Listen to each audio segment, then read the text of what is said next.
Yang saya rasakan rasa sayang, sehingga apapun yang diperlakukan oleh ibu guru, bapak guru waktu itu, satu yang tidak pernah kami lakukan, melawan guru. Kami tidak pernah melakukan melawan guru, sehingga proses ini terus berlanjut sampai dengan kami selesai di SMA ini.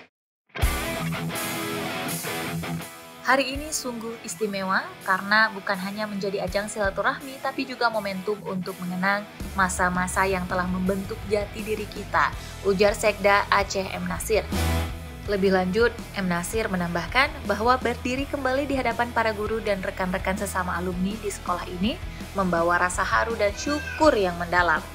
Disinilah tempat kita tumbuh, belajar arti persahabatan, disiplin, tanggung jawab, dan kerja keras, nilai-nilai yang menjadi bekal dalam perjalanan hidup kita hingga saat ini. Kita semua pernah dididik dengan keras di sini, tapi satu yang tidak berani saya lakukan adalah melawan guru. 44 tahun perjalanan Semen 1 Pesangan bukanlah waktu yang singkat. Dalam rentang waktu itu, sekolah ini telah melahirkan begitu banyak putra-putri terbaik. Dalam sambutannya, M. Nasir menambahkan bahwa tugas besar membangun Aceh tidak dapat dipikul oleh pemerintah semata.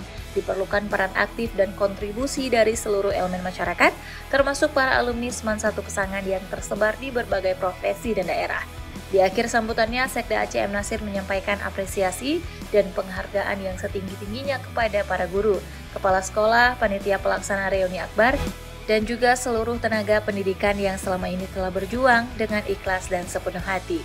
Semoga dedikasi Bapak Ibu menjadi amal jariah yang terus mengalir tanpa henti.